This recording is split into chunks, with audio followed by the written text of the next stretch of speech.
Yo, Still Mills, what's the deal, man? Yo, I'm heading to my son's basketball game right now. I'm running dumb late. I need to get the shower, bro. My house can go dirty for a week and some change, but my body can't. I need to shower daily. But peep game, man. I want to talk about Canelo Alvarez and Dimitri Bivol. I am a little disappointed that he's not fighting Charlo, because I really wanted to see him fight Charlo. I really wanted to see him fight Charlo. But nonetheless, this fight is an incredible fight, man. This is a legacy-defining fight, not a fight with Charlo or Benavidez or Demetrius Andre. This is a legacy-defining fight. Everybody had a lot of smoke for him when he decided he wanted to go fight Kovalev. I've explained it before. Oh man, he fought a Kovalev off of a 2-month turnaround from fighting Anthony Yard. He was weight drained. It was a rehydration clause. He wouldn't dare go fight a Dimitri Bivol or Artur Beterbiev. And even last year, there was talks of them saying, "Oh, he ducking Bivol." I've seen that a lot thrown around. So there's really nothing you can complain about with this fight, because of all of the fighters that's in front of him, Bivol is the far more accomplished fighter. And I'm not even sure if Canelo wins this fight. Man. He has the best resume. He's beat the more reputable fighters of all of the fighters mentioned that's in front of him. And he's the naturally bigger man, and he's arguably the best light heavyweight. It's between him and Beterbiev. So and he has the style that historically has contradicted Canelo's style. So this is a tall task at hand. If Canelo goes up to light heavyweight and beats a prime world champion in a higher division, I don't want to hear shit else from nobody, man. But it is wild, a lot of people was talking, oh man, if he don't take this fight with more money, then that's off rip a duck. He's a duck because he didn't take the fight that was given, the $100 million offer as opposed to the $85 million offer. And now that he's taking the $160 million offer, people are still in their feelings about it, because he didn't choose Charlo for the fight. But I think people are a little bit more understanding of it, that you can't say shit because y'all wanted him to fight Charlo and Benavidez for 100 M's. Now he's being offered 160, so there's nothing you can say about it. But I'm actually looking forward to this fight, because I think this is going to be a highly competitive bout. It's going to be highly competitive, and I'm not going to give a prediction just yet, but this is going to be a highly competitive bout, more so than any of the fighters that's in front of him, including Beterbiev, because I don't think Beterbiev would give Canelo the same degree of difficulty as a Bivol. And I'm starting to lean more towards Beterbiev in the fight between him and Bivol. But Beterbiev will acquiesce Canelo by meeting him in the middle. Dimitri Bivol is gonna be a lot of space between Dimitri Bivol and the ropes. He operates mid-range, not mid-range, but mid-range to long distance. This is gonna be a fight for. This is a tall task at hand. And if Canelo beats this man, it's undisputed that this man is lamented himself as one of the top fighters to ever lace him up. Even though I already think he has that, it's further exacerbated if he does this, man. But shout out to Eddie Hearn, man.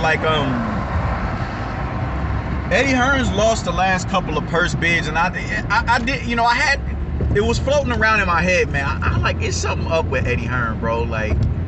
Because he's kind of really nonchalant about losing these bids. Who was it? Dillian White. He lost the Dillian White purse bid, and it was one more bid that he lost, and I cannot think who it is, but he lost one more bid. And it's kind of like, all right, whatever. I'm like, something just seems to be up. Like he's gonna pull a drag out rabbit out the hat, and this is clearly the rabbit right here, man.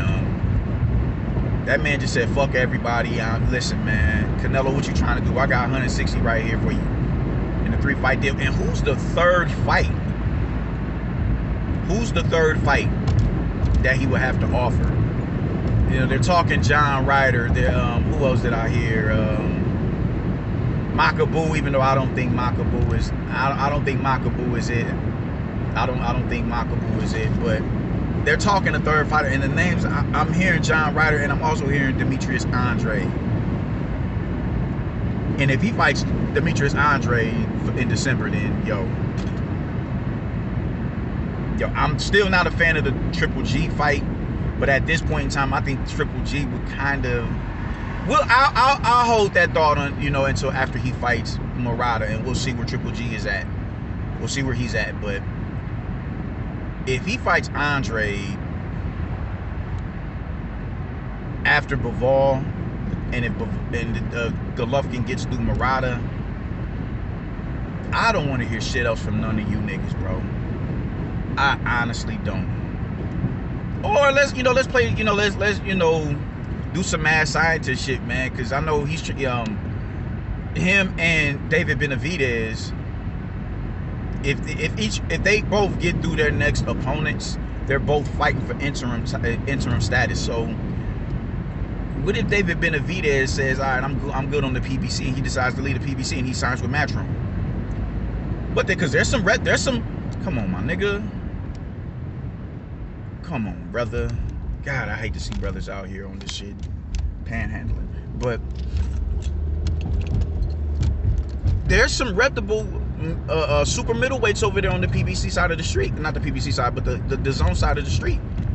Carlos Gongora is over there on the zone.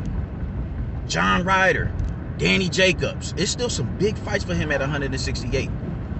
There's some big fights for him, some reputable fights for him at 168 that the PBC doesn't necessarily have to offer outside of a Caleb Plant, and if Charlo decides he wants to move up.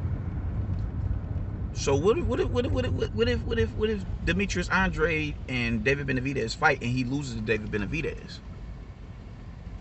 Does David Benavidez say, I'm cool, I'm taking my talents over to the zone?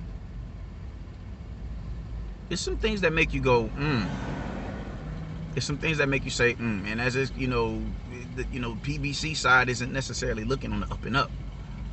They're dwindling, and I think they was really banking on that, that 2-fight deal with Canelo.